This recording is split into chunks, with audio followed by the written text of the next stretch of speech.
Welcome back, everybody. It's great to see everybody in the audience. And welcome back to our penultimate episode of Share Screen Africa's Raptor Education Series. As we said last week, we were mistaken. This was supposed to be our last episode for the series, but we had a last minute addition to the lineup, so we are very lucky that this is only the penultimate episode for the series. And that brings us to André Botha. But before we chat to André, we have a few other speakers on the line tonight. Koi Pillay from the Fitzpatrick Institute is going to talk to us about their study on raptor persecution, which fits in well with what André is going to speak to us about tonight. And then after chatting to Koi, we're going to head over to East Africa, Kenya, and meet up with Simon Tomset for another virtual tour with Simon, who's also going to chat to us about some of the threats facing raptors in East Africa in particular. But let's bring it back to our headline speaker, André Botha, who is a jet setter of note, always around Africa and the world, speaking about specifically vultures. But tonight he's going to be talking to us about raptors in general. André is an avid bird enthusiast, who's dedicated his entire life to studying these amazing species, with a particular fascination in raptors in general. He feels most alive when he's immersed in nature, especially in the untamed wilderness. Over the years, he has embarked on extensive journeys across various regions of Southern Africa and beyond, delving into the depths of the Lowveld, Kalahari, Zambezi Delta, as well as observing majestic black eagles of Johannesburg and countless other magnificent locations. So it is an absolute pleasure for me to introduce you all tonight to André Botha. André, the floor is yours. Thank you, Kalen. Good evening, everybody. I am aware that there are people outside of Africa that's also joined us. So good day to all of you, regardless of what time of the day it is. I'm going to try and share my screen, and then I can start with the presentation that Kalen has asked me to share with you this evening, talking about the threats to raptors. And I know Simon Tomset will also present a bit later and talk about the threats in East Africa. And of course, there's a whole lot of overlap. And my brief was to talk to you about the threats to raptors across all of Africa. So that's really the focus of what I'm going to talk about tonight. It's unfortunate. I mean, I would love to also talk about a lot of the positives and the fascination that there is associated with raptors across the continent, but it's important for us to also take note of the fact that there are numerous threats that are affecting these birds and that also affect their conservation status, which is what I will look at first before looking at the threats themselves.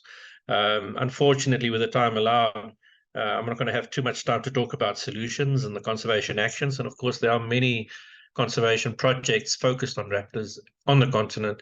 And if I start naming them, I might get into trouble for not mentioning pertinent projects that is certainly deserving of mention. So I'm going to focus just on some of the basic solutions that are out there, and then also what you as an individual can do to contribute to raptor conservation as a whole. When we look at the raptor diversity in Africa, it's a pretty well-known fact that Africa has the highest raptor diversity of any of the continents on the planet. We do have 169 species of raptor, both diurnal and nocturnal, and some crepuscular species. 69% of those species are endemic to Africa or its associated islands, including Madagascar. And that diversity constitutes 75% of the global raptor diversity. Also important to note that 60% of the migratory raptors covered by the Convention on Migratory Species, Raptors MOU, occur on the continent. But important to also take note that there are massive knowledge gaps that exist on the basic biology of many of that 169 species, which is a massive challenge from a conservation perspective, but at the same time provides us with significant opportunities, especially to those postgraduate students and others that would like to study raptors across the continent. There's a huge amount of work that can be done and that needs to be done. And that provides all of you with opportunities to learn more and to share that knowledge with us and to enable us to make better informed conservation decisions on these species. Looking at the conservation status of species, I cannot but stop at the group of birds that I'm primarily focused on in the work that I currently do, and that's Africa's vultures. And what you see here is a reflection of the decline in range of the 9 raptor species that are resident and breeding on the African continent at the moment. And the decline that you see there has taken place over the last 35 to 40 years. And you can see that the range of these species has contracted substantially over that period due to a range of factors that have impacted these populations and that we are currently working to try and address. But as a result of that range contraction and the decline in populations, what you see here is a summary of the conservation status of Africa's vultures since 1979. And you can see how the status of the suite of species that occur on the continent have declined over the last 25 or so years. And as you can see, since about 2012, that the status of Africa's raptors, as all of the populations have been assessed, have declined quite substantially, particularly in 2012 and then in 2015. We published a paper that reviewed the status of the continent's vultures overall, and that led to the uplisting of a number of species. And at the moment, at this year, and at this moment in time, we currently in Africa have 4 critically endangered species as well as 2 endangered species, which means that more than half of the species that occur in Africa are either endangered or critically endangered, which is a good reflection and a clear reflection of the dire situation that the vultures in particular are currently in Africa. And it's the group of birds, as I said, that myself and many other colleagues across the continent are working very hard to try and slow down this decline and ultimately to turn that around. In addition to vultures, what is the status of the other African raptors? And of course, we can't cover all 169 of them in the time allowed, but I thought I would highlight a few species.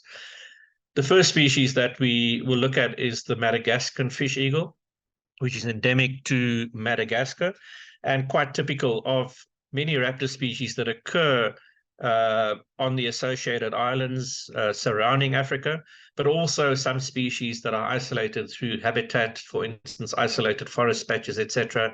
There are a number of species that are either critically endangered or endangered. And the Madagascan fish eagle is a good example of that. I mean, a total global estimate of 240 mature individuals that remain of the species on the planet today. So certainly a species that is worthy of conservation action and conservation focus.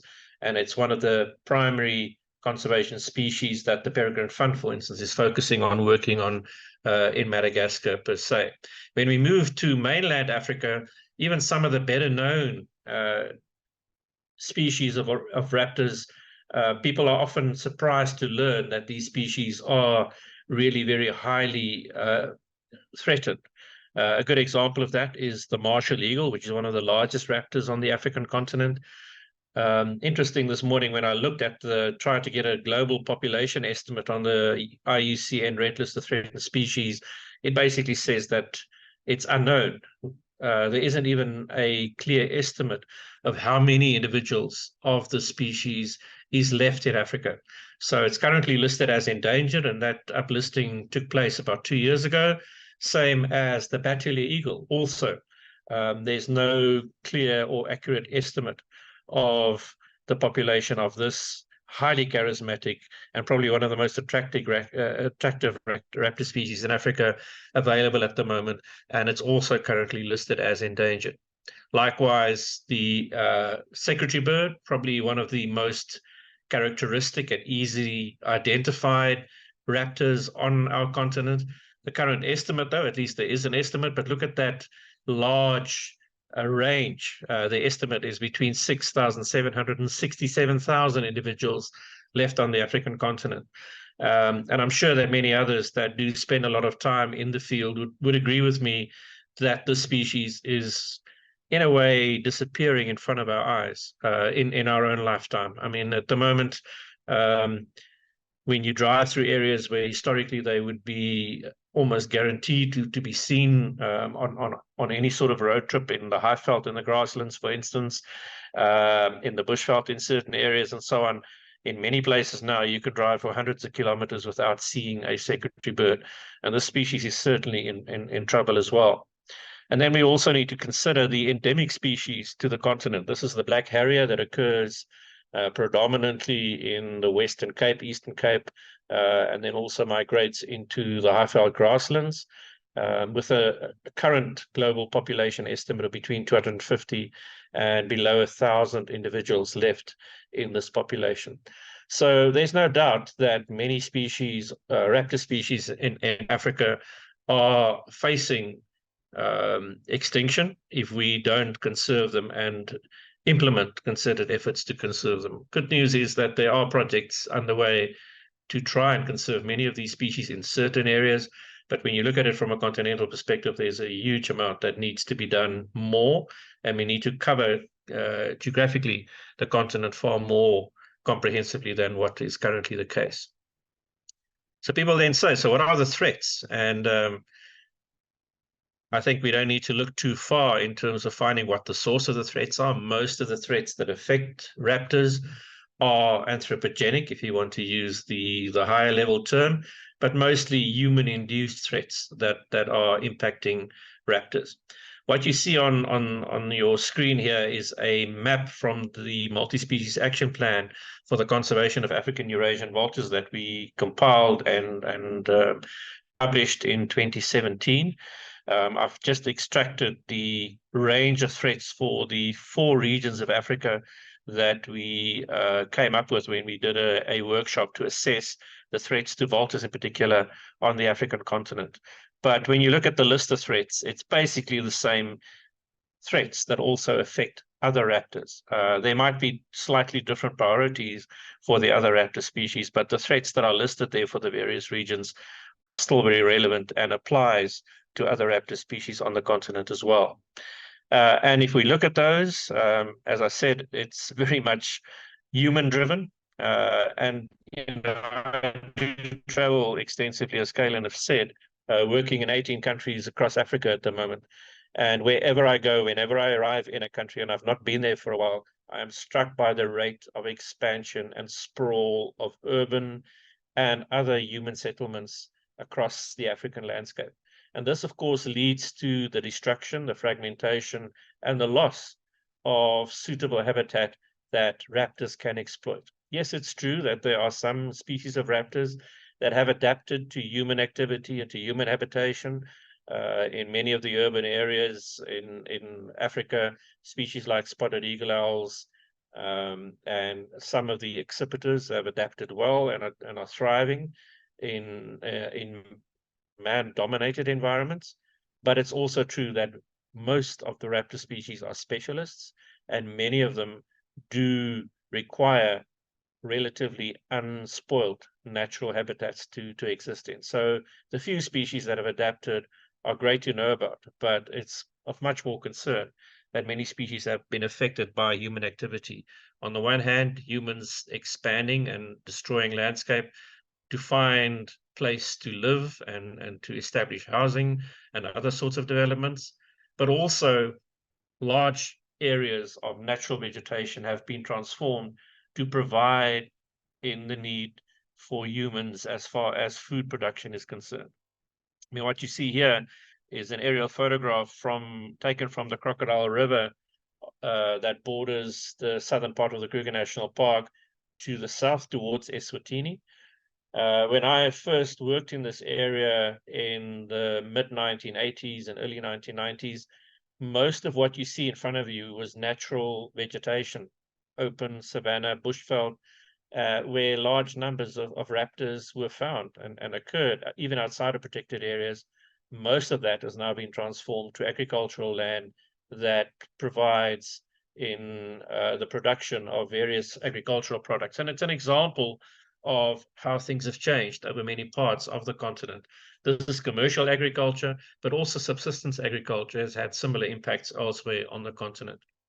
And of course, in addition to providing vegetation or vegetative matter as a food source, humans also are farming with livestock and a range of species that require large areas to graze on and in, and that has also resulted in the loss of naturally occurring ungulates, and of course also the predators that are associated with natural systems, like the spotted hyena here.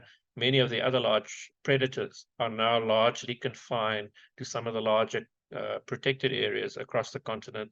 And of course, these animals are key to providing and assisting vultures to access carcasses, for instance, but also other scavenging birds like tawny eagles and others are dependent on these animals to open carcasses and provide them with access to a food source. And when these animals disappear, you often find that scavenging birds will sit at carcasses and will not be able to fully access them and use the food source that is there.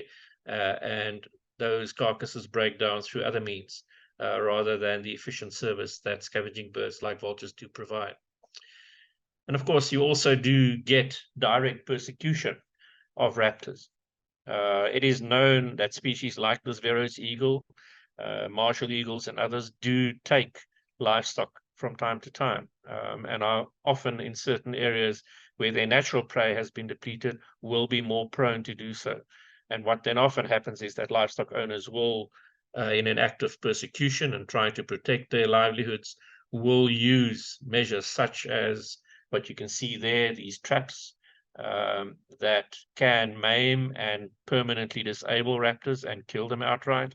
And then also, of course, the other aspect that comes into it is the use of poison baits to kill raptors and to also kill other predators that could pose a threat to livestock. So what you see here is an extract from the African Wildlife Poisoning Database. And poisoning, by far, from what we can see, is one of the biggest threats that affect raptors across Africa and vultures in particular. We manage the African Wildlife Poisoning Database on behalf of the Vulture Specialist Group at the Endangered Wildlife Trust, and we also partner with the Peregrine Fund as far as this is concerned. And what you see there, every dot there represents a poisoning incident that's been recorded and captured on that database. I have to stress, though, that what you see here is probably a fragment of the poisoning incidents that have taken place on the African continent since 1960.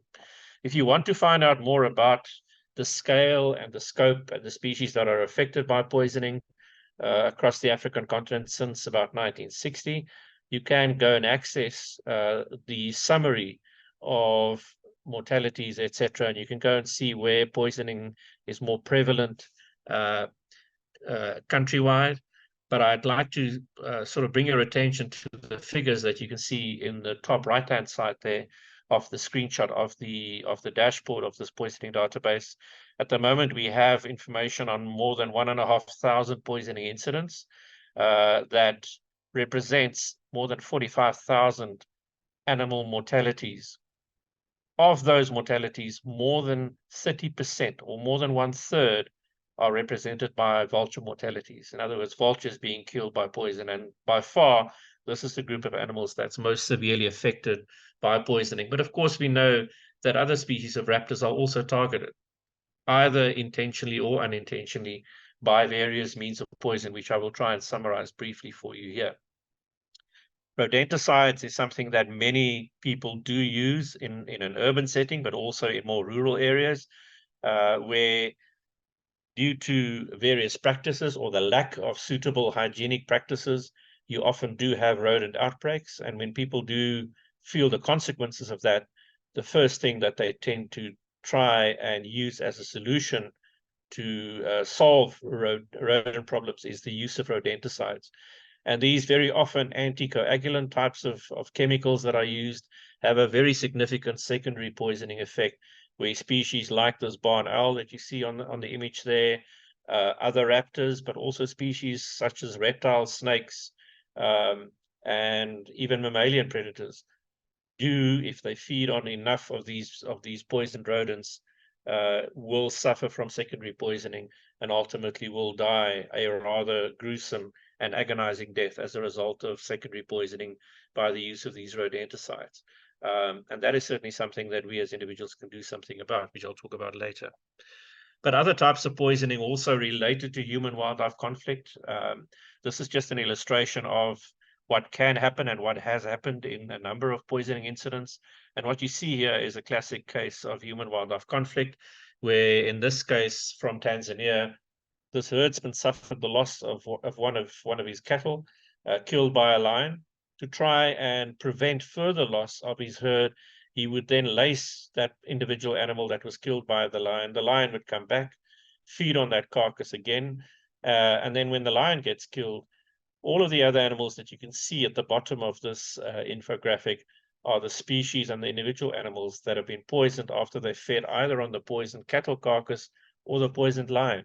And in this case, with this particular incident, a total of 55 critically endangered whiteback vultures, 2 critically endangered hooded vultures, endangered tawny eagle, 2 endangered battaliers were killed, and basically killed as the unintended victims and the collateral damage as a result of the lacing of a carcass, and that was left out there in the landscape without managing the situation properly.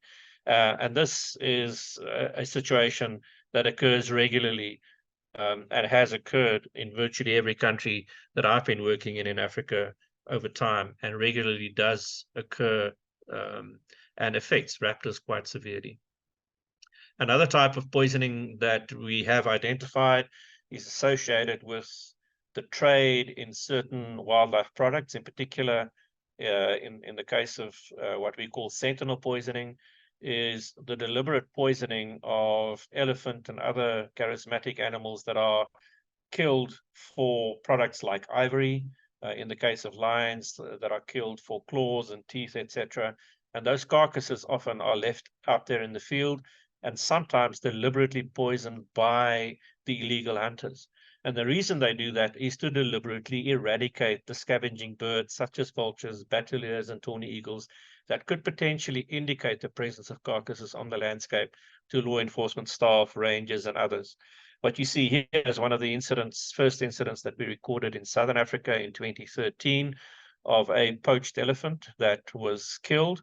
And then without removing the tusks, the hunters laced the areas that vultures would access the carcass. In other words, the eye socket, the mouth, and the anal area where they knew that the vultures would access the carcass. And the result of this deliberate lacing of the carcass was the loss of 79 vultures. And we've had numerous incidents like this since 2013 in just about all the countries in East and Southern Africa, with the largest known incident, recorded incident, being in northern Botswana in 2019, where 537 vultures were killed at 3 poisoned carcasses south of the Chobe National Park.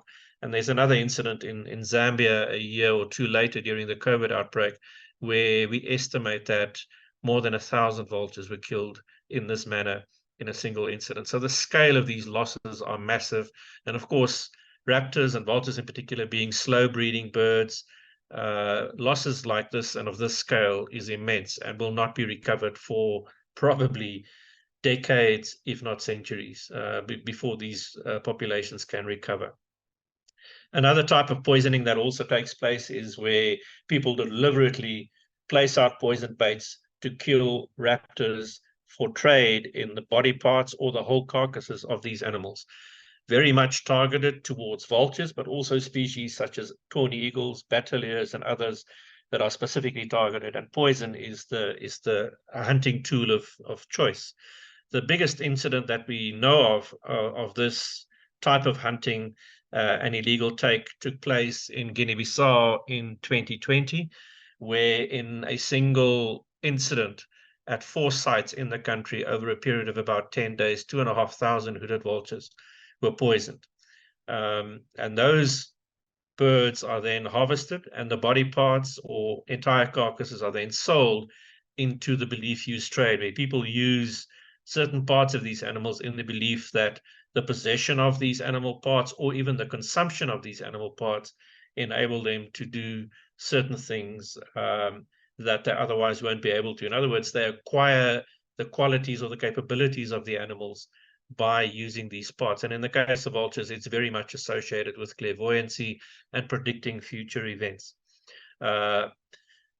What you often find, though, with this sort of practice is that the killing of the animals and the animals that are killed as a result of this type of practice often far exceed the need that there might be. There might be an order for 5 or 6 vulture heads, and when a poisoning incident happens, the illegal hunter goes and collects the 5 heads, but leaves the poison baits out there, and you can literally lose hundreds of animals in incidents like this. And that's why the scale of poisoning has been so hugely has had such a huge impact on vulture populations in particular, but we've also seen impacts on species such as Bateleur eagles and tawny eagles, where in many cases these species are now largely restricted to protected areas in many parts of Africa. And even there, they are not necessarily safe from these sorts of practices. I have to mention the potential impact also of non-steroidal anti-inflammatory drugs. Obviously, the most pertinent example of the impact of these sorts of substances comes from South Asia, where in the 1990s, the vulture populations of 4 species of vultures that occurred in India, Pakistan, Nepal, and Bangladesh declined substantially over a period of 7 years.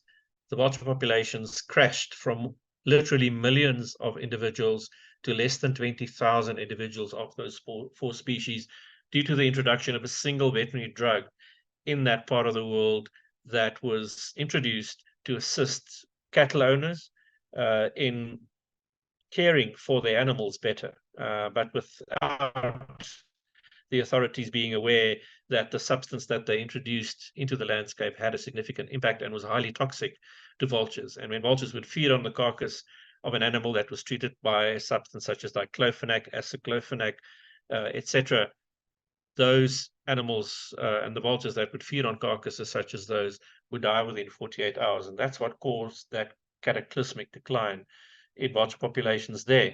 And of course, in Africa, we need to be aware of this, and we need to be aware of this threat and make sure that the use of these substances that do pose a threat, not just to vultures, but also to other raptors, such as the migratory eagles, etc., are not introduced for veterinary use in countries on our continent. And we are aware that there are some countries where that might, in fact, be the case.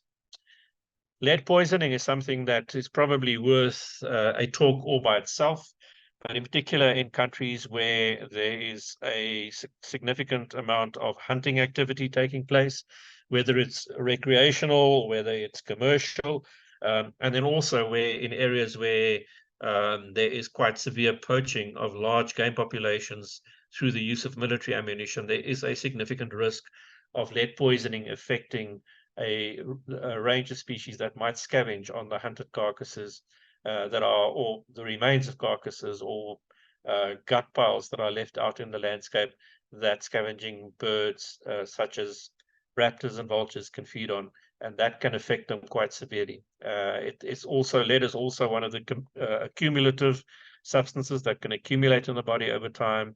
So it's not necessarily the feeding on a single carcass or the swallowing of a single fragment of lead from a bullet that could affect an animal, as is the case with this X-ray that you see here of a Eurasian griffin that swallowed a bullet fragment and that was killed by it. But very often it's feeding on carcasses that have been shot with lead ammunition over an extended period of time that can affect the animals in the longer term, can affect their productivity and so on and so forth, and also impact populations in the longer term. It's certainly something that's been poorly studied in Africa historically, but in the last 7-8 years, a lot of work has been done, in particular in Botswana and in South Africa. What the findings have certainly given us a lot of cause for concern, and certainly something that we need to start looking at far more focused to try and reduce the impact of in many parts of the continent. I'm not going to say too much around energy infrastructure. Simon Thompson, in his presentation a bit later, will talk about that at length in terms of the impacts in East Africa, but the same applies across the continent. And of course, we as humans are very dependent on energy and electricity in particular in our daily lives. I think most of us, those of us living in South Africa are probably starting to adjust to the fact that we don't have a reliable energy supply. I know in many other parts of Africa, the same thing applies, but we've become very dependent on this electricity in our daily lives and to be functional in terms of work, studies, and other activities. I would like to use South Africa as one example because we have done quite a lot of work in our country in terms of the impact of electricity infrastructure on large soaring birds.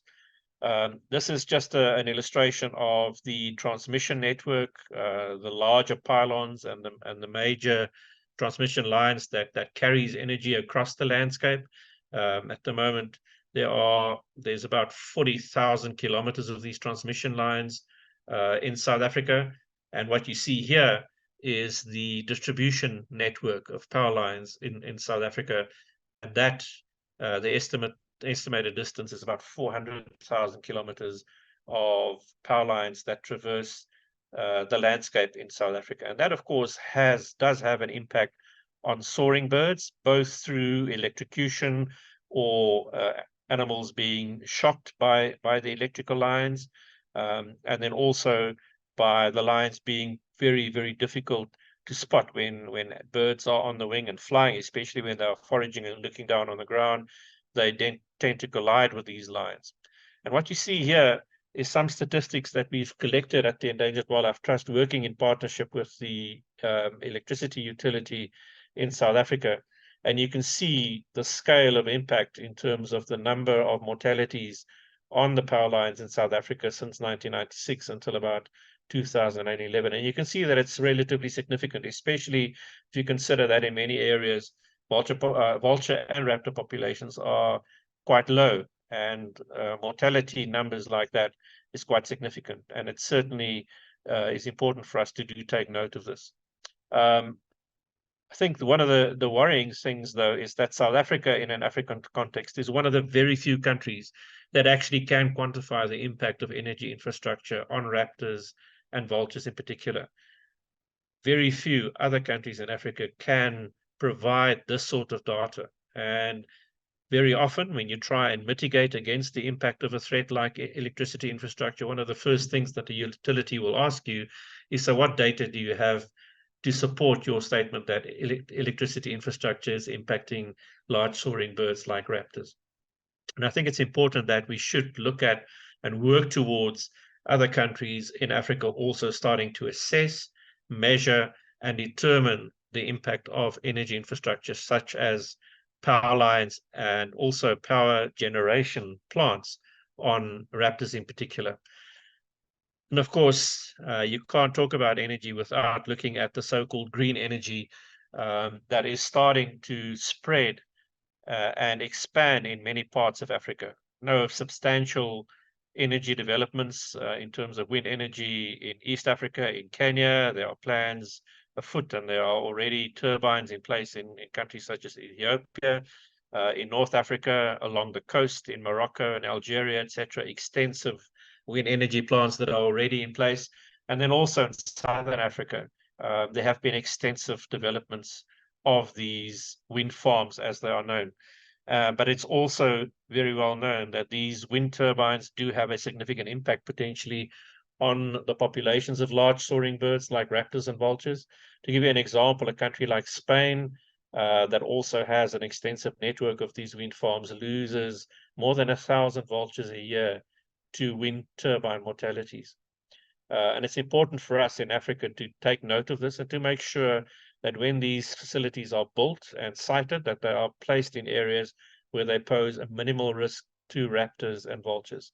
But also to make sure that utilities and companies that develop these sites make sure that they have other mitigation measures in place that can detect large flying birds and that can slow down or stop these turbines when large flocks or even individual birds approach these turbines to try and reduce mortalities.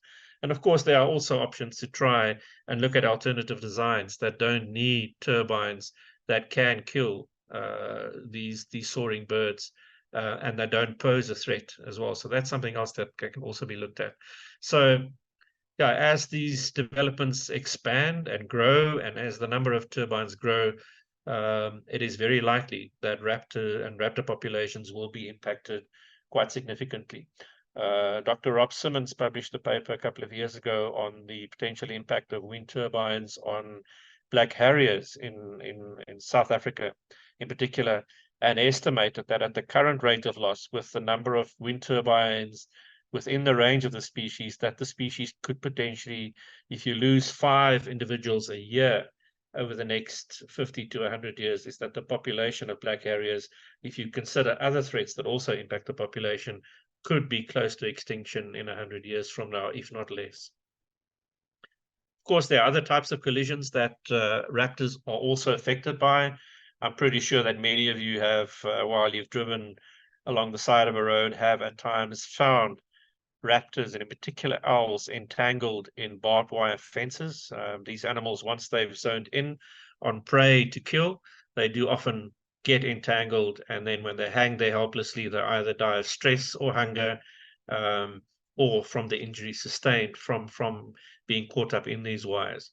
The photograph on the right-hand side of your screen are the number of road mortalities of owls that have been recovered from a stretch of road that runs for about 35 kilometers in the eastern grasslands of South Africa during a project where we assessed the impact of road collisions and collisions with vehicles on, in particular, in this case, nocturnal predators. But we also know that vehicles at times also kill diurnal raptors, especially vultures that feed on the carcasses of livestock that have been killed on the side of the road along busy motorways in Africa. Dry water reservoirs is another factor, especially in the more arid parts of the country. The water reservoirs that you see in this photograph are actually quite ideal and well suited to for use by vultures and other raptors to bathe and to drink at. They are not too deep, and they are fairly easy for these animals to get out of. But the more conventional reservoirs that we know occurs in many parts, especially in farming areas, are often quite much higher. And when these birds land on the ledges to drink or to bathe, they often end up falling into the water, and there's no means usually for them to try or to get out of these reservoirs, and they often end up swimming in circles until they become exhausted, and then birds drown. And there have been significant mortalities recorded, in particular in the more arid parts of Southern Africa, of birds drowning in these reservoirs as such. So that's another type of threat that could affect birds that is not necessarily there to intend to harm animals, but it still has an impact. Disturbance and loss of breeding sites is another factor that should be considered. The photograph you see here is of the well-known pair of Veros eagles that breed at the Botanical Gardens on the West Rand in South Africa. And this pair is literally surrounded by human settlement and high intensity economic activity, a lot of air traffic and so on and so forth. But these birds have completely adapted to human activity and have been breeding successfully annually, probably for the last 40 years or so, if not longer. But this is really the exception to the rule. Generally, raptors are quite sensitive to disturbance during the breeding cycle, in particular when they are incubating eggs. And disturbance at nesting sites very often lead to the abandonment of breeding attempts. But also the loss of suitable breeding sites due to habitat fragmentation, habitat loss. In many parts of Africa, when you drive along the roads, you see large-scale charcoal production, and that charcoal comes from the chopping down of potentially trees that would be suitable platforms for nesting for vultures and other raptors. And the loss of these nesting trees, for instance, also impacts the populations overall. So the loss of nesting habitat, nesting sites, nesting platforms, and of course disturbance otherwise could have a severe impact on vulture populations overall over time. Something else that is very often an emotional aspect to talk about, and a topic that some people prefer to avoid, is the large-scale massacre of migratory birds, and in particular raptors, on their migratory paths north, in particular in the Mediterranean region, North Africa in particular, in an African context, but also when the birds cross the Mediterranean in southern Europe, there are very many of these birds killed annually. In particular, also in areas of the Middle East, where these birds are basically shot out of the sky as they move north or south, and it's done based on using, cultural arguments, but basically the killing of raptors in flight is basically just done for competition, and it's a totally senseless action in most people's opinion, but it is something that happens to this day. We've just basically gone through a migratory process now where the birds have moved south. And again, there were killings taking place, but it seems to be a lot more prevalent when the birds undertake their northward migration, heading back to the breeding grounds in the Palearctic region, where this sort of thing happens.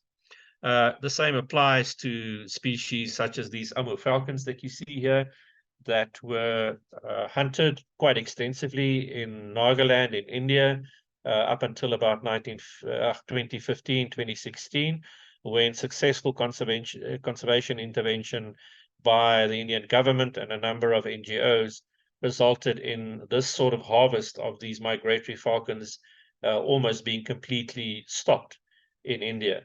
We are now aware of a substantial wintering roost of red-footed falcons in central Angola, for instance, and a team of people that went to assess that roost in Angola also found that the falcons, when they are spending time in their wintering range in Angola, are also the target of similar sort of harvest, and there are currently efforts underway to try and reduce the offtake by communities of these valuable migratory falcons that do, in their foraging, support agriculturalists in killing literally tons of insects when they are in Africa every year by their methods of feeding. And it's certainly important to make people aware of this and to try and reduce the sort of threat as far as possible.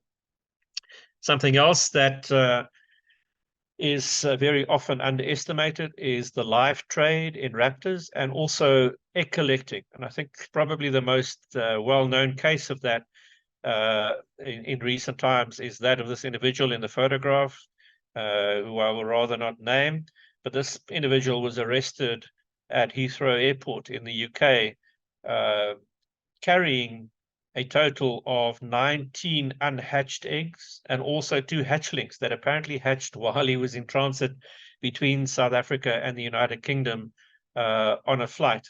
And he had secured those eggs, as you can see there, around his body in bandages, and he was trying to smuggle them into the country with the aim of ultimately to also sell them to collectors in other parts of the world, in particular in the Middle East. The number of eggs and the number of species that you can see listed on the screen there is what was ultimately found. And in this case, after his arrest, this individual was jailed for 3 years. Yeah, I would imagine 2019, he's probably been released already. Let's hope he has not gone back to those very lucrative activities. But it's one example. There are numerous other examples of large-scale confiscations of raptors and vultures that have been trapped and exported as live birds to collectors in various parts of the world. And currently, the 2 areas of the world that are the biggest target areas and that imports the largest number of illegally harvested live raptors is the Middle East, in particular the United Arab Emirates, and also Japan imports significant numbers of live raptors and in particular owls in the case of Japan. And of course, this sort of harvest of animals certainly will have an impact at population level over time. The last threat that I would like to mention, and something that's not really been assessed extensively in terms of African raptors, but certainly is a factor that we should not ignore and that certainly deserves a lot more attention, is the impact of climate change on populations over time. You can just imagine, and I think most of us nowadays, when you experience storms and rainfall and so on, it generally seems to us that The rainfall that we experience is a lot more extensive. The storms that we experience are a lot more intense. I think in many cases that is so. But you can just imagine a migratory population of Amur falcons, for instance, migrating and undertaking their non-stop flight across the Indian Ocean, about 5,000 kilometers. If they do encounter one of these very intense storms, the level of impact that it potentially could have on a population of raptors like that. So it certainly is something that we should look at a lot more, and that we should start quantifying far more extensively. That's just one example, but there are a range of other factors that that we should consider as far as that is concerned. So what can be done? As I said, I mean, I'm already probably way over time, but once you start talking about conservation action, there's a lot that is happening. There are very many raptor conservation projects looking at various aspects or focused on specific species. But many of these projects are often geographically concentrated, either in a specific region, even a province, or a specific country. And many other countries that I'm aware of, there's very little vulture or raptor conservation work that is taking place. As mentioned earlier, there are significant knowledge gaps in terms of what the status of populations of raptors are across the continent.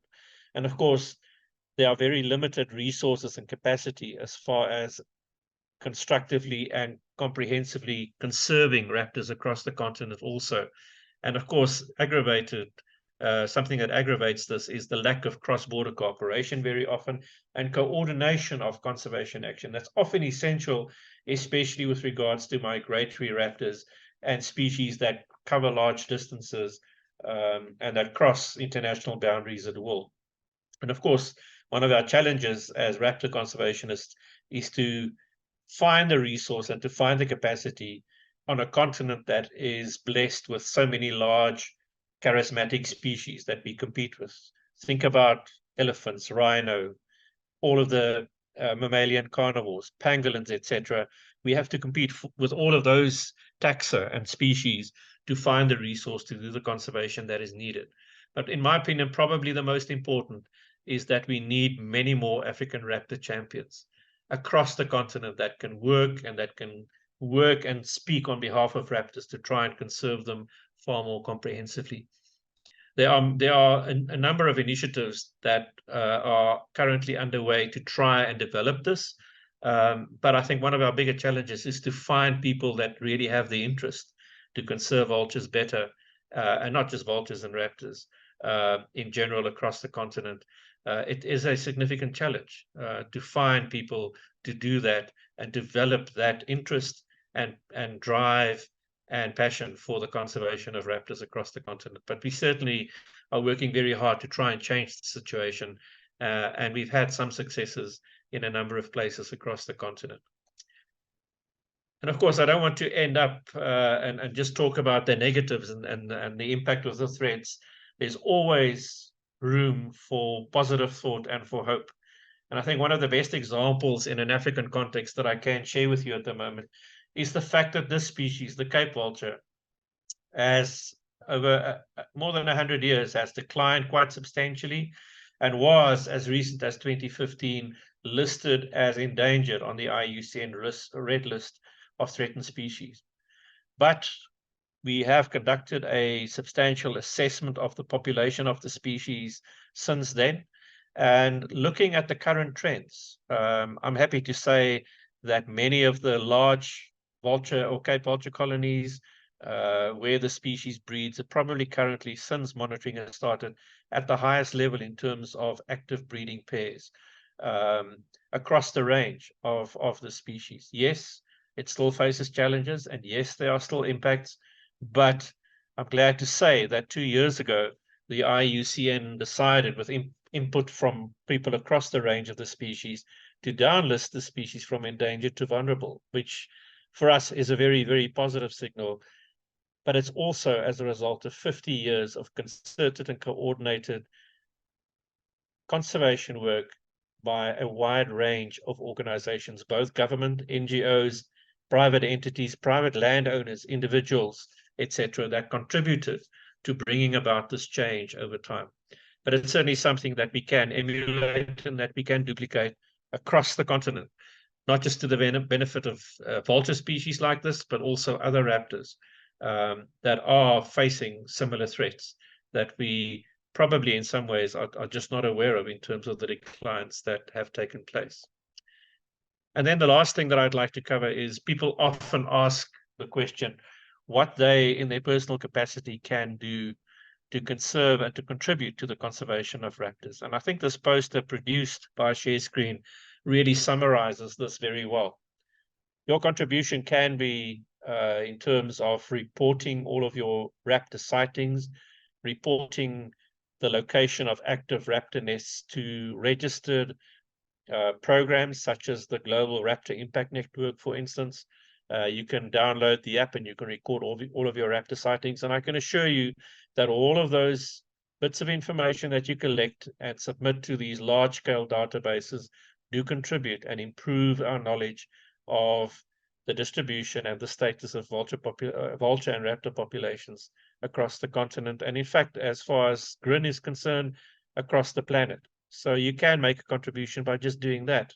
You can assist by identifying areas and installing artificial nesting platforms, assisting with the restoration of habitats, and of course, very importantly, is participating and assisting with the reduction of the use of chemicals that impact raptors, in particular rodenticides, but also the other chemicals that are often used for other purposes, such as agriculture, but that are often then misused or used out off-label, and that can also have severe impacts, is to assist campaigns to reduce the prevalence of the use of chemicals that impact raptors in particular, is to leave nesting platforms intact, trees and other nest platforms that the birds use. It's not always necessary to put up artificial platforms, but if there are structures out there that the birds could use, please don't chop them down for other purposes, but leave them in place so that the birds can nest.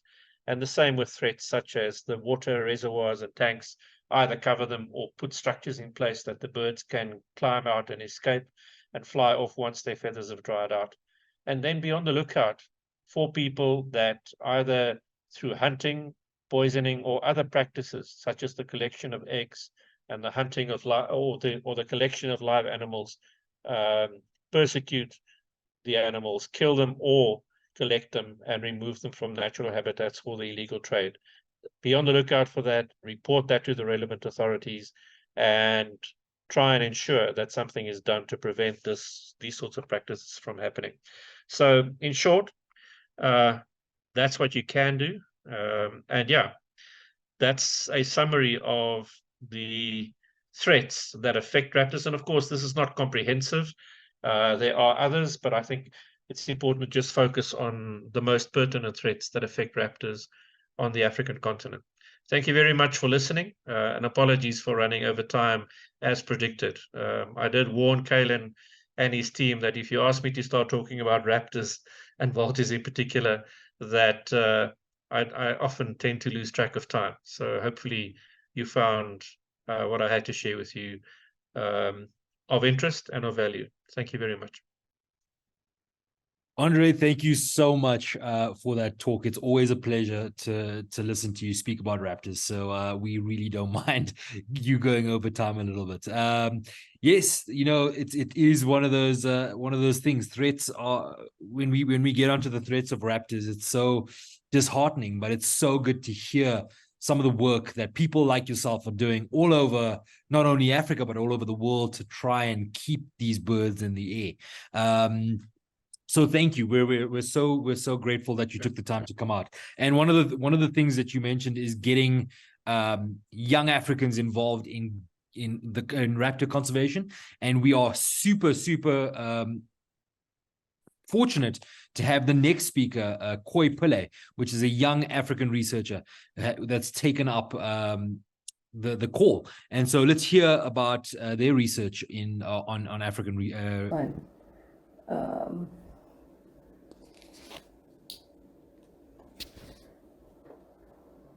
Hello, my name is Koi Pillay. When I was 16, I wanted to study birds, and I knew that the best place to do it would be the Fitzpatrick Institute here at UCT. So I made the decision. I'd work really hard, and I'd study, and I'd get here one day. And today, I am a first year, soon to be second year, master student, part of the Fitzpatrick Institute. I study raptor persecution, supervised by Arjun and Moore. I should explain what raptor persecution is. When I first describe my project, most people initially think dinosaurs.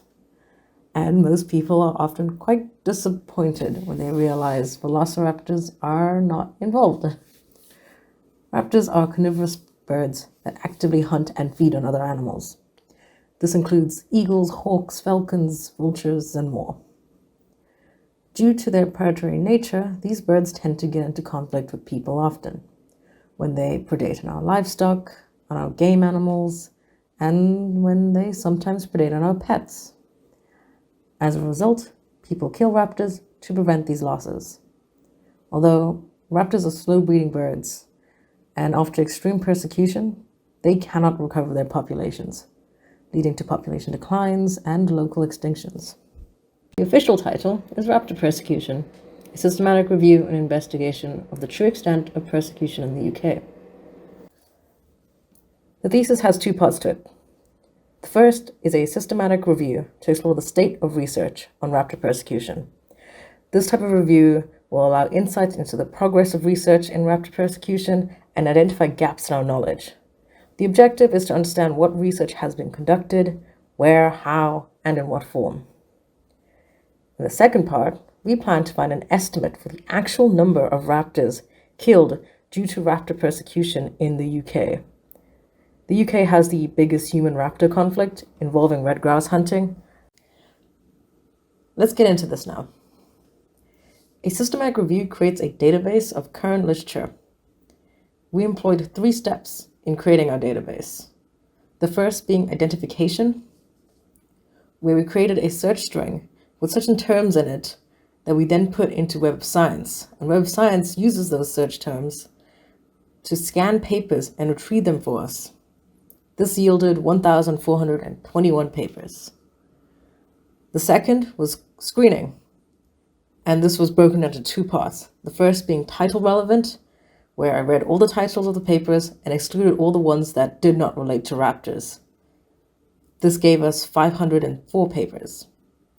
The next was abstract relevant, where I screened all the papers by reading their abstracts and then deciding whether or not they were relevant. After that, I had 253 papers. The third step, inclusion, involved full text screening. All these papers went under full text screening and then became part of my final database. This meant reading all 253 papers and then deciding if they were actually relevant.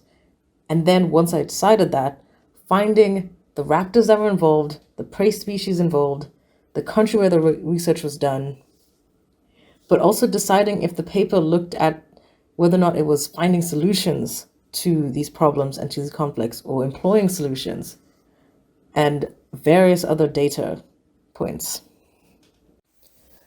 I've only started doing my results for this chapter recently, so what you'll find here is preliminary graphs. Here's a graph of the distribution of research. As we can see, there's a concentration of research in the UK. This we know is due to the red grouse conflict, which is one of the most well-researched raptor-human conflicts. The second highest is Spain, which has a lot of game farming and livestock farming, with raptors being the major predators of game such as rabbits, grouse, and partridge in the system, while vultures are often in conflict with livestock farmers. The next graph shows the distribution of different types of research across prey species. The most research done for livestock species is understanding shareholder type research. This is research that involves interviewing shareholders, in this case farmers, on their opinions of the raptors and the conflict.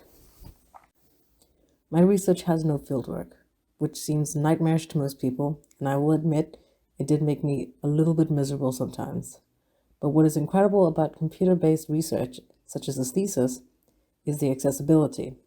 Some people do not have the ability to go into the field or do fieldwork, and research like this makes science more accessible. And for that, I am grateful. When I mentioned that I've always wanted to be part of the Fitzpatrick since I was 16, what I didn't mention was that I was not the happiest teenager. And times often got very dark.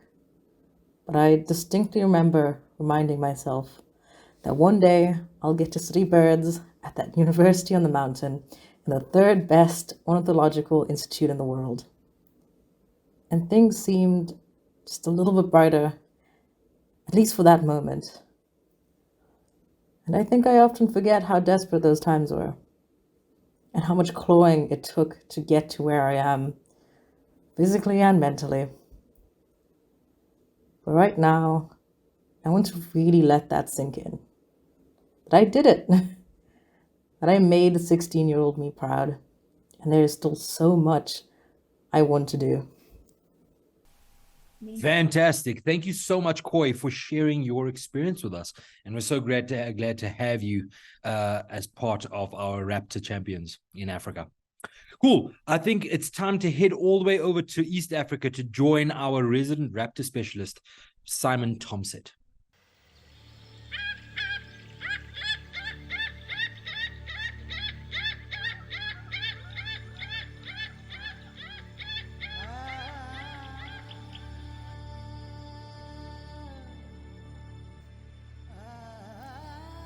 There are a number of threats facing birds of prey. One of which, of course, is the enormity of humans today, the various developments that they need, and that we can include cities, towns, villages, farmlands, ranchland, rangeland. One looming threat is climate change. This year, some of the hottest temperatures ever recorded in the northern hemisphere have taken place. The Sahara is an extremely hazardous crossing at the best of times, but one has to ask, are all the migratory raptors and the birds that they follow capable of crossing that immensely now hot desert and being able to survive that crossing? We really don't know. Climate change, of course, is going to change everything that we know in Africa, from rainfall patterns to dry weather. We really don't know what the consequences will be, but one thing's for sure, climate change is real and is going to have a negative impact upon birds of prey and wildlife in general.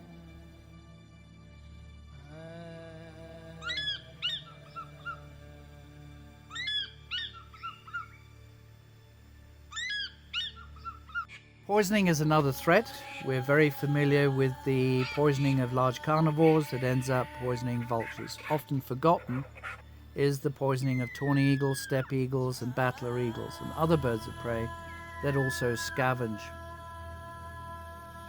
Overlooked also is the poisoning of species such as red-billed quail and the desert locust, with poisons that, if ingested by a bird of prey, will inevitably kill them. This happens at rates that we are unfamiliar with. It's often done across Africa on broad scale.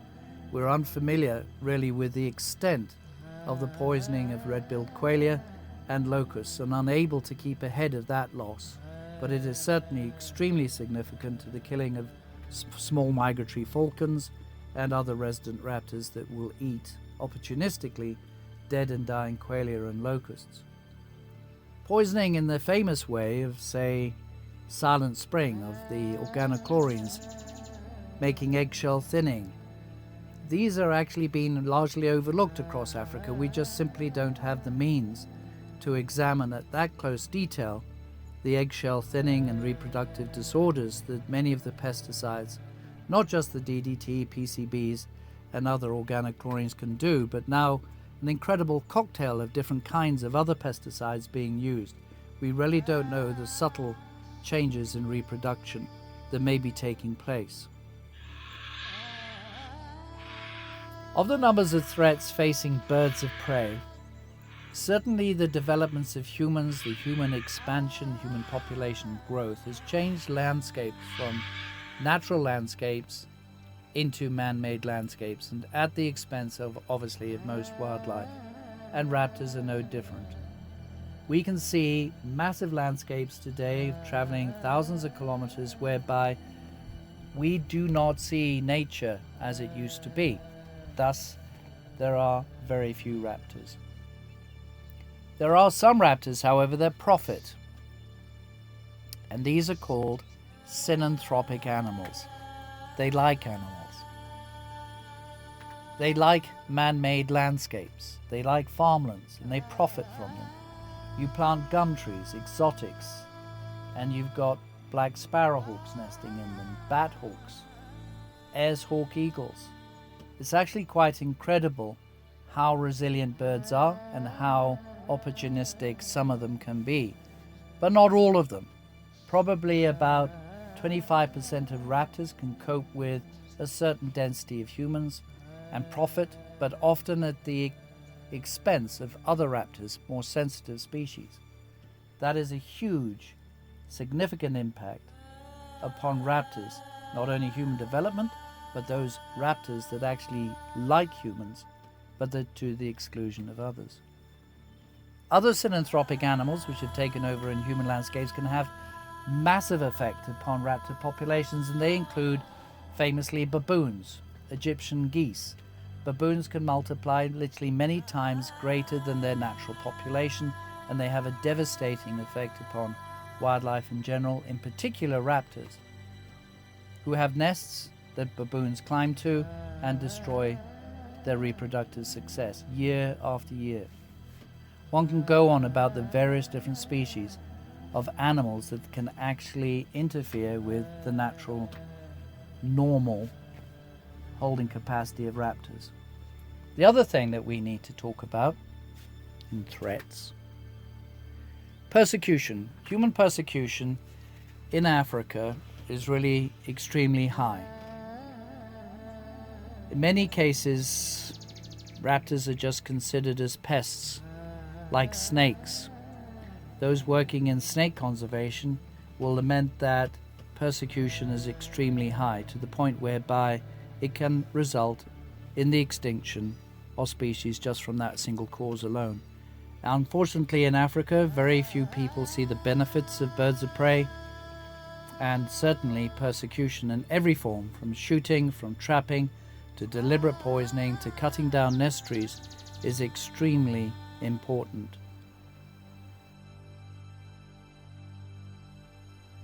We're talking about electrocution and how it happens. This bird here, the tarsus, is very poorly vasculated, so it has very little amount of, there's virtually nothing in the way of flesh, as you imagine on a chicken's leg. It's just basically bare bone and flesh. But there is one blood vessel, a large one, that goes on the inside, and there's another one on the inside here too. And on occasion, what I've seen is birds' feet, which look perfectly okay, is that the blood vessel is completely blackened, and I've actually been able to sort of milk out coagulated bits of blood. In effect, what's happened is the hemoglobin, which is full of iron, has actually made that short circuit. So as that touches a negative or a positive, the electricity has to be conducted through that leg, obviously to electrocute the bird. In a way, these are so small that it's like having a 5-amp fuse. This fuse will burn out before the bird does. When you go to the wing, which this has now got a lot of more flesh on it, and if there's a direct contact with the much more fleshy part of the wing, that is like a 30-amp fuse. So when that hits the power line, it is conducting through the wing and then usually through the foot on the opposite side. So this will burn out before this one burns out, and this is why they often fly off alive. When you actually start thinking about the way the electrical current is going to flow, you're going to make up a decision that more birds get shocked. That's the terminology, the right terminology, rather than electrocuted. Electrocuted means fatal. So more birds get shocked than they do get electrocuted. The trouble is those birds who get shocked die later, and that would be about 90% of the birds who get killed we're not able to actually count and enumerate. Most of them fly off, even 200 kilometers away, and then die later, like this one. This is a kind of problem we have. These are the concrete poles with reinforced. So basically they look like this on top. They're like that on top. They're slightly cone-shaped, and then on the top they have these reinforcing rods that literally can stick out whether or not they've actually put a cap of cement over the top. Sometimes there isn't a cap, sometimes there is, but it doesn't really matter, because when you put a trowel over these reinforcing rods and put the cement on, you'll be leaving a gap as little as sometimes as much as 1 millimeter. So when the first rains come, you'll get, this will start to become ferrous. This therefore becomes in effect a hot plate. Anything sitting on the top of this is in direct contact with earth. So something touching this to that, which is live, will get electrocuted. Something touching this to that, ditto. And of course here we have the phase to phase contact that can kill them, or the phase to phase contact there. This is a rather simplified drawing. What you have here, this is a slightly longer distance from here to here, or the other way around here. So this is a concrete metal cross arm. Anything going between phase to phase, or phase to earth, phase to earth, phase to earth, will die. Anything on this wooden one, this is a much bigger ceramic insulator, and actually the birds in comparison, sometimes even an auger buzzard would be about just as big as this. The insulators can be very big indeed. So that would be a comparative size. Therefore, it could just head could touch the live wire. However, this is wood, and that's less conductive than steel. Only when this is damp or when it's raining will there be a huge voltage crossover and a short circuit that be sufficient to kill it. Often you get birds who suffer from an electric shock, and in theory we're supposed to term things that suffer from a shock differently to an electrocution. Electrocution means immediate death. Shock means, in this case, steady necrosis of the wingtip and leg, which later leads to death. And again, that's one of the aspects of mortality that's very rarely recorded. We see, as rehabbers, a lot of birds coming in with missing limbs that die over weeks, and they can literally walk away or fly away up to literally 200 kilometers away. And virtually all studies done about electrocution overlooks those, what I call, sub-mortalities. Makes no sense. Only if you really are in the rehab business do you get to see all those birds.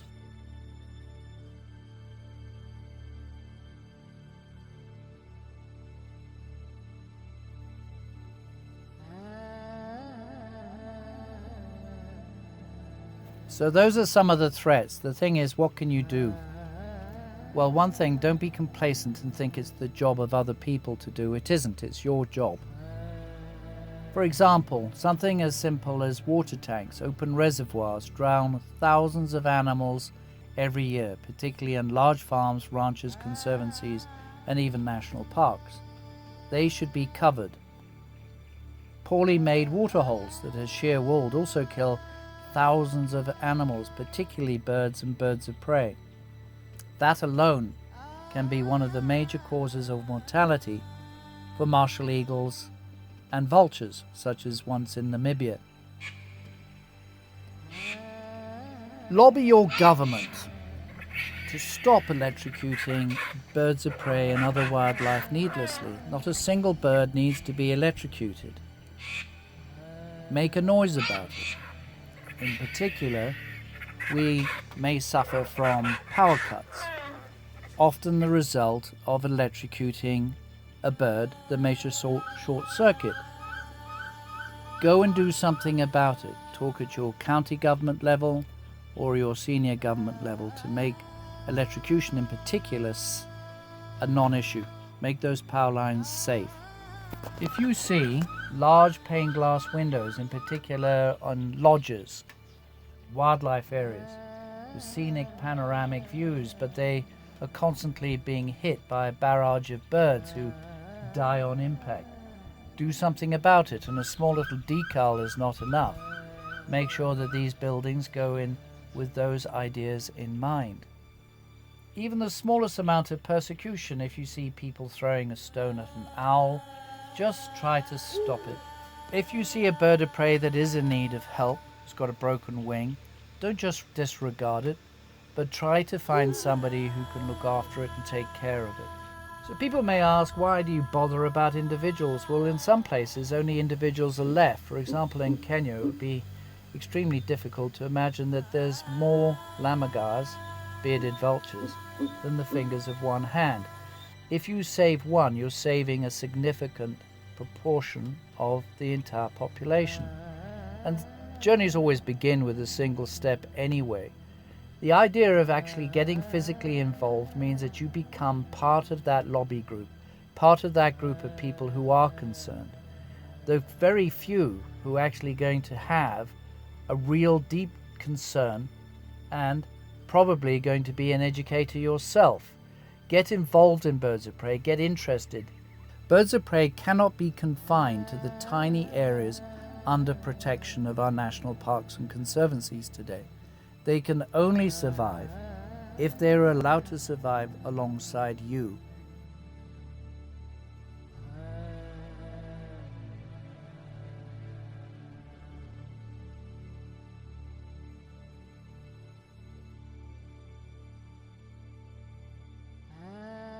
Fantastic. Thank you, Simon and the team, for that production, and a very, very important message indeed. We can all get involved in protecting our birds of prey in Africa. It's the small things that we do going forward. For all those students in the audience today, here you go. Both Andre and Simon mentioned it. There's a huge gap at the moment for raptor specialists, for bird specialists. For all those students that are joining and looking for an area to go into, consider birds and consider raptors in particular. You can't go wrong there.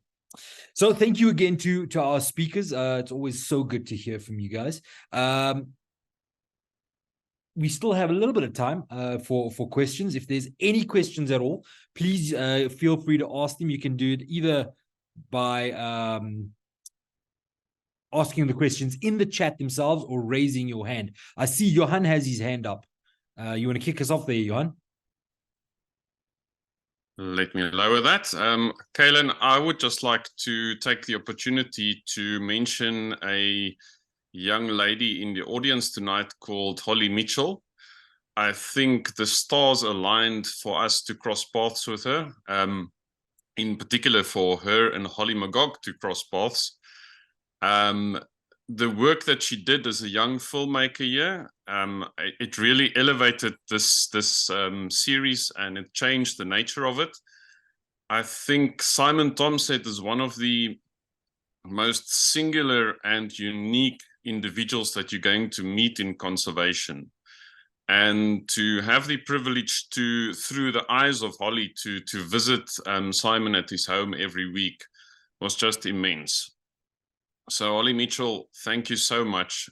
It's been a complete privilege to work with you. And then Holly Magog, who started planning this series a year ago already. And I know it's poor Holly went through some serious stress for this series, but it's turned out very, very well. Holly, you set the bar for what Share Screen Africa is going to do in the future much higher. So thank you so much for that.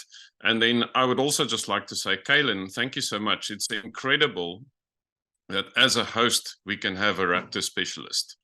We cannot do this without conservationists donating their time to us. So thank you so much.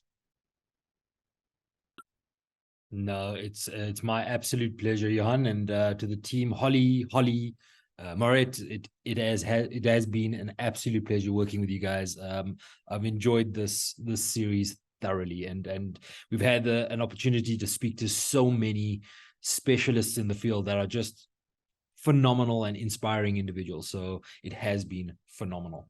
Do we have? I see there is someone. Oh, thank you. Yeah, your Mike, you're very welcome. We do have a question. I see Liz. your hand is up. Please go ahead and ask your question. Yes, thank you for the presentations, and hi, André. Long time since you were in Namibia. My question is about the locust outbreaks that must have had an enormous effect on the migrating raptors over 2 seasons at least. And what are we doing to prepare for the next locust outbreak? Because when that happened, there was a lot of talk about green mussel, potential of it being a different type of toxin that would not impact raptors. Okay, they would still kill the food base, but the food base would be edible without killing the raptors alongside. And now we've forgotten about that outbreak, but we're going to have another one. And are we ready? The green mussel was not ready for Africa as far as was reported. That was my one idea, question, thought. And my second one is perhaps more for Southern Africa, because it's the only area I really know. We talk about the impact of the NSAIDs, but we never really talk about the impact of the barbiturates. And if I think of what happened in KwaZulu-Natal with especially the vulture populations and the big horse breeding, and you ask a horse breeder as opposed to a cattle farmer or a sheep farmer or a goat farmer what they do with a horse that they don't want or can't use. It is killed with euthabarb. What do they do with that carcass? Then there's the issue of all our vets in the rural areas where there are not incineration potential. Those dogs, cats, and it's a lot of dogs more than anything, they get put into the dumps. And we never ever talk about the impact of that. Okay, how many vultures could feed on a dog? Maybe 10, maybe 20 on a big dog. But anyway, those are just two thoughts that I've had. All right, Andre, I think that's for you. Would you like to take a stab at that? Yeah, I mean, it's hi Liz, good to hear your voice again. Yeah, just as a matter of interest, I did 2 quick whistle stop trips through Namibia early in October on my way to Angola and back. Didn't have time to go through Windhoek, try to take the shortest routes. Unfortunately, couldn't stop and say hi to you and Joris. Yeah, I think in terms of your very valid comment around the Quelea control or the locust control and using the chemicals that don't have a secondary effect, I don't think that there's any data available from that locust control action, in particular over the last 2 seasons in East Africa. And there were challenges from raptor conservationists and conservationists in general that tried to access the areas where the control was initiated and where it was executed to try and assess what the secondary losses were. I think the best person to talk to about that would be Darcy Ogada, who is based in Kenya, and I know who was involved in a group that was trying to access that. But in my conversations with her, it was very difficult to get any access, firstly to those sites, and also to get access to information related to that, which is a challenge, because I certainly share your concerns around that. And through their efforts, and we supported what they were trying to do, they had a lot of opposition, and they were not able to really access information and to share information with the public in general as far as that is concerned. There definitely are safer alternatives that can be used, but we know that sometimes those machinery in terms of decision making, especially at certain levels in government, are slow. But it's certainly important for us to make sure that these decision makers know that there are safe alternatives available, or safer alternatives available, and that they should rather use that both for locust and for Quelea control, because there's no doubt that there is a secondary poisoning effect from animals and raptors in particular that do feed on these animals that are controlled. As far as the use of barbiturates are concerned, I think it is known that it is an aspect, and in particular in South Africa and in Southern Africa, where we have provided guidelines for the management of feeding sites for vultures. We certainly make managers of those sites aware of that, and that they should not make use of carcasses that have been treated with or been euthanized by substances like that. But you're absolutely right. You know, if the euthanasia has taken place and it's not necessarily at a feeding site, there is a significant risk, and very often people that are involved in that sort of action are not necessarily aware of the risk that it poses. And it's a continuous awareness process and educational process that people like yourself and others are involved in continuously, is to make livestock owners, veterinarians, and others aware of the risks associated with that. And I'm very aware of the good work that you've been doing in Namibia as far as that is concerned, and it certainly needs to be emulated in other parts of Africa where these chemicals are also used in veterinary interventions. So it's important for people to take note of that, and important for us to make sure that we continue creating that awareness over an extended period of time to hopefully have a positive impact over time. Thank you for that, Andre. Yeah, definitely. I think there's definitely scope for a lot of work in Africa, Southern Africa, into different types of chemicals, agrochemicals, pesticides, things like that. We've got a question from Emmanuel. Hi, Simon. It has been a pleasure to learn about birds of prey from you. He's currently working at the Giraffe Center, and he would like to ask if there is any opportunity to visit your center as an individual or as a group. What are the protocols? Okay, he has a group of students. Okay, Manuel, I think we will get you in touch directly with Simon about that. I think, Holly, do you have a response to that? I do, Emmanuel. I will answer you on WhatsApp for that. But anyone who does want to visit the Raptor Center in Kenya, it's open for visiting. It's in Naivasha. There is no problem. It is very easy. But in fact, to move on from that, because I will speak to Emmanuel directly, Andre, 2 questions for you, perhaps 3, because I'm here with my mum, and she would like to know, what about bird flu? Is that a threat or not a threat? Second question, how can we join all these young raptor enthusiasts up across the continent of Africa? Do we have a place to link them all with things they can download, like a nest monitoring data sheet, or how they should nest monitor, mark the nests and things like that? And the third thing has just escaped out the other ear, so maybe you answer those 2 while I think of what the third one was. I'm glad I'm not the only one that tends to forget these questions when they come in multiples. Holly, thanks for the questions. I think I've already forgotten both that you've just asked me, but never mind.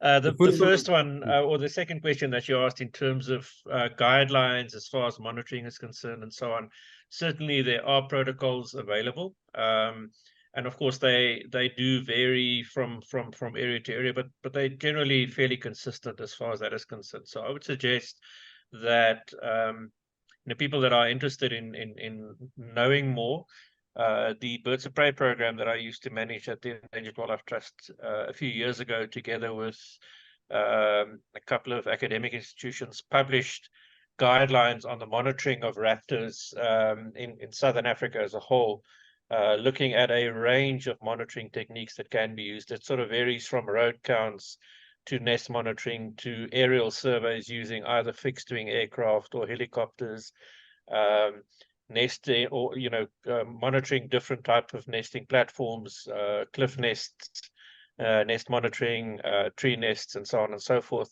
That publication was done, and I'm not sure how available copies of that still is, but I think one can find out whether there still are copies available.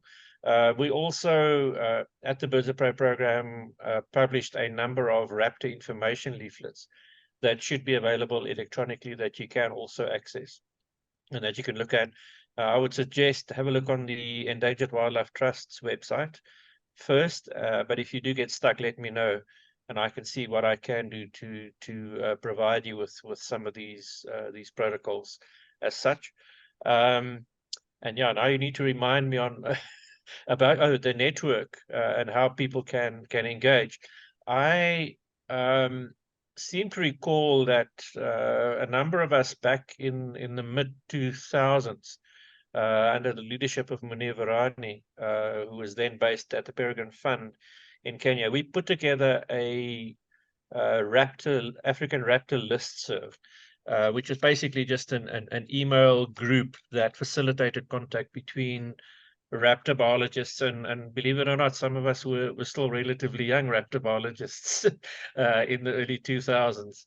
And we were able to, through that, initiate a number of projects and initiatives, amongst others, through the establishment of that, facilitating that communication. We sort of held the first African Vulture Summit in Kenya in 2012, and so on and so forth. So at the moment, I'm not aware of a sort of an overarching facility where you can do that, but I'm pretty sure that the younger generation of today, considering all of the electronic communication tools that are available, would probably be able to do that in 2 winks of an eye, is to establish a facility like that, where I think a number of us that have been working in conservation and in raptor research over time would be happy to participate and to contribute to, is to sort of establish a, well, in my generation, probably a listserv, or now an app. There's an app for everything. So somebody that has the capability can develop that app that facilitates that type of communication, where people like Simon and others might make themselves available from time to time to answer questions, to facilitate communication, to facilitate contact, to also provide guidance in terms of, especially with young raptor researchers, is to support and to provide them with insights from the work that we are doing on the ground. What are the research questions that are most pertinent and that needs answering? I think the general approach now is it's great. Historically, people could do research to answer interesting questions, but we now need to answer conservation questions. And it's important that when you do research, is that you focus on trying to address conservation issues and address questions related to the conservation of raptors and raptor species. So certainly it would be good to look at that. And I think you've identified a bit of a gap in the market. And it would be good to sort of get something up and running like that. So here's an opportunity for one of you, and especially I think the younger generation, to bring this about and to establish something like that. So KNAV conservation, Kaylin, you better get on that one. Andre, my second question was bird flu, which actually came from Mum here. What do we know about that, or what do we not know about that? Yeah, bird flu has certainly had an impact on some species, but it's a bit of a mixed bag. I think some people might be aware of the impact that highly pathogenic avian influenza has had on the California condor population in North America, where it impacted the breeding season, in particular the last breeding season, and there were also a number of adult breeding birds lost due to HPAI. And it required quite significant interventions. The good news is that through the occurrence of it within that population, there's been great progress in the development of a vaccination that can hopefully, and that will hopefully be available shortly, that can be used to vaccinate birds against particular strains of HPAI. Whether it will address all of the strains that are out there, of course, is another matter, but it certainly is a positive development. It is something that we should always be aware of. We know that it also has impacted hooded vultures in the Gambia, in areas where they do a particular feed in close proximity to commercial scale poultry farming, for instance, there is an increased risk both ways, in that the vultures could potentially be vectors of the disease in some cases, but they also can be susceptible to the disease if it breaks out in these agricultural or these commercial scale poultry farming. But there is some positive news also in that study that was done on an outbreak amongst the Eurasian griffon population in France a couple of years ago. There were just over 30 birds infected by the avian influenza. But of those 30 birds, only 3 died as a result of the avian influenza. The other birds apparently all developed antibodies and they survived the disease. And the only impact that was recorded in that period is that the breeding birds were obviously affected by the disease to the extent that they were not able to successfully complete the breeding cycle. But those birds all recovered, they all survived, and they were back breeding the next season, and very likely bred successfully. So based on what we can see, it's a bit of a mixed bag. Birds out there in the wild that are fit and able tend to be more resistant to the avian influenza and can and probably are more resilient to outbreaks. But yeah, it's potentially, especially with critically endangered species, outbreaks certainly are a concern, and we should always be aware of that, and probably should consider in some areas where appropriate is, once these vaccinations are readily available, is to consider vaccination of particularly critically endangered species or isolated populations of rare birds as well, is to consider the use of this once it is there. Hopefully that answers your question. Yes, very much indeed. Thank you. And my final question is, on your travels across Africa, how much do you come across fly-by-night raptor visitor centers? Because certainly I know one in South Africa has just been closed down. We have real problems with them here in Kenya.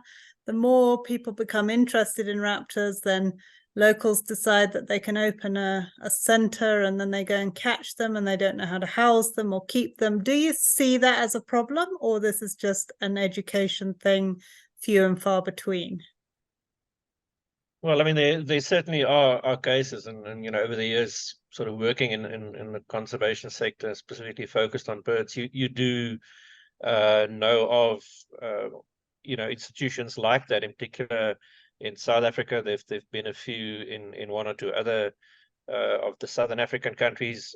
I am aware of some of the challenges that you've experienced in Kenya, as far as that is concerned. But you know, the short answer is that there is such a shortage of capacity in terms of rehabilitation, etc., in most other African countries that you know, and we, with the work that we are trying to promote in terms of reducing the impact of poisoning, you know, there's in most countries where we are trying to look at triage and treating of poisoning victims, for instance, there simply is no capacity at all.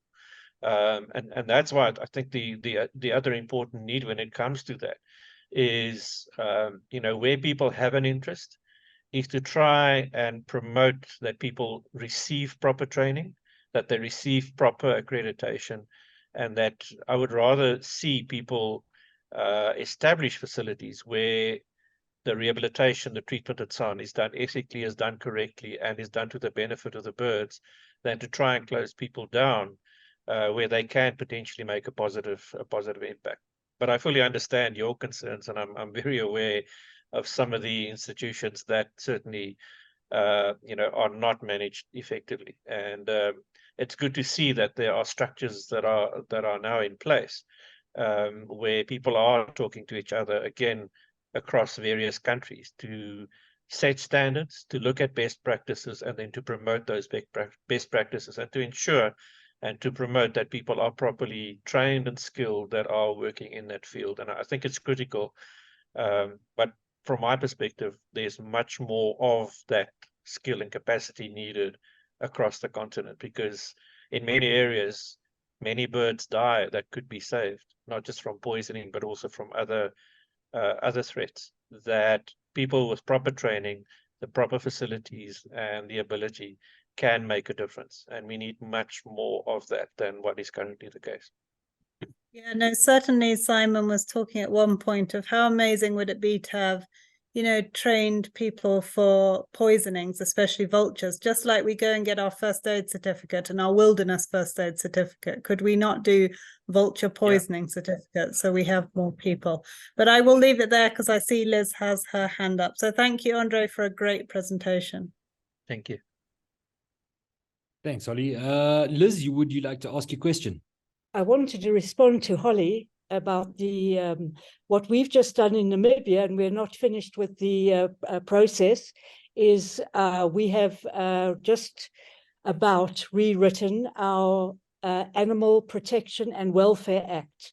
And in that is a section on what is a sanctuary, what is a rehab facility, in order to actually break away from people who want to actually take in raptors or whatever and actually create a income generating zoo. So I think Tanzania actually started off with the best welfare act in Africa, really good. I don't know if they at the time really looked at that, but this is something in Namibia that we are being forced to look at. And I think most of us, our countries belong to the OIE, and it's absolutely imperative that we set up new animal protection and welfare acts and bring this sanctuary versus rehab versus zoo versus circus into it. That's all I wanted to say. Perfect. Thank you very much, Liz. Thank you indeed. Thank you very much, Liz, for that. Much appreciated. I think we have time for one last question. And I see Nikhail. Nikhail, good to see you online. Nikhail asks, are there any citizen science programs specifically for raptors in KwaZulu-Natal that the ordinary non-scientist resident can become involved with? Sure, that's a tricky one. I mean, I haven't worked in KwaZulu-Natal for a while. I mean, there are facilities where people do make use of volunteers in the work that they do. But you know, I don't want to speak of people's hands, but I would suggest that they do make contact with the facilities like Freeme, for instance, that's based in near Pietermaritzburg. And actually that are based in Howick. So they do rehabilitation and they also treat and train people to do things correctly. So they would be a good facility perhaps to work with. The SA Bird of Prey Center, that's also in the same vicinity, that do both ex situ conservation, but are also involved in conservation in the field. So I would suggest that those are probably your two first stop organizations that you can talk to and find out whether you can assist. They would probably be your best options at this stage. Both of them do have websites, etc. So you can just Google that and access that and make contact and see if they do have a need for support from volunteers and then engage with them directly. Yeah, and Durban Natural History Museum, I know they do raptor road counts from time to time in and around, well, around KwaZulu-Natal province in different areas. And they sometimes look for volunteers to join in. And of course, bird atlasing, you know, being able to record your raptor sightings on platforms such as the SABAP, but also Grin that André spoke about earlier. Making sure that you put your bird sightings on those platforms help researchers with the data. I mean, I'm a perfect example of that. I've used Grin extensively in my current research, and that all comes from citizen science putting up sightings on SABAP and platforms like that. So it all contributes to conservation at large. So you can go ahead and go bird watching, but still be contributing to science at the same time. Pabalo, I see. Thanks for that informative talk.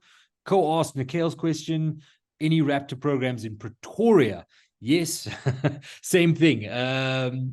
Monitoring programs I know the Wonderboom Black Eagle project, they look for nest monitors. There's a long-term nest monitoring program in that area. The Walter Sisulu Botanical Gardens in Johannesburg, they also look for nest monitors from time to time, where you can monitor those black eagles, or sorry, rose eagles nesting in that area. Andre, are there any places in Gauteng that you can think of, or any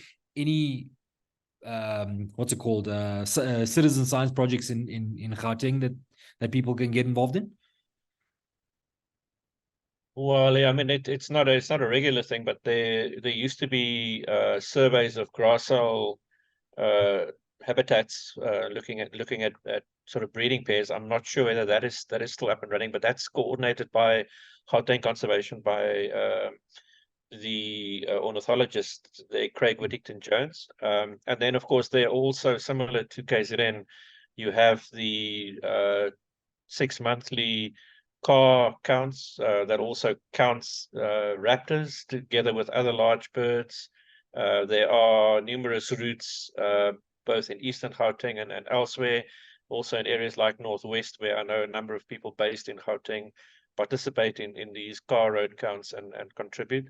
And as you say, I mean, the atlasing side of things is there. Grin is something that I will always support and encourage people to do if they have a specific interest and they only want to record raptor sightings. That would be a really good platform to make use of. And as you say, I mean, that data has been used extensively in the publication of numerous papers so far. And I've also been involved in the establishment of that from the beginning in 2010, and it really is a valuable resource. So people can contribute in that way, and if you do those surveys, etc., it also improves your raptor identification skills, etc. Yeah, there are. I mean, I would also suggest that people in Gauteng contact the various bird clubs, and there are plenty of those in various parts of the province that will know about relevant projects in their immediate vicinity that they can potentially get involved in or support. Definitely. Lots and lots of opportunities around. Perfect. I think we're going to leave it there. Thank you so much, Andre, for taking the time. Always great to chat to you. To our other speakers, Simon, Koi, fantastic having you on board. Next week is our final episode for the series, so please join us. We're going to be speaking about flyways, migratory flyways. Andre did mention that in his talk earlier about the impact of raptors in these flyways, and we're going to be talking specifically about these flyways with Simon Tonkin and Nikki Williamson. Only difference is it's not going to be held at 7 o'clock on Wednesday. We are going to be having it on LCA, which is Unlocking Nature. I see Marit has put up the link in the chat. So use that link. We're going to be sending out invites again on social media. So follow that. Join us for the last talk of the series, which has been a phenomenal series. And you get to chat to us a little bit more about raptors. But with that, thank you very much to our speakers, and thank you to all of you for joining us. And I look forward to seeing you next week, Thursday. Take care.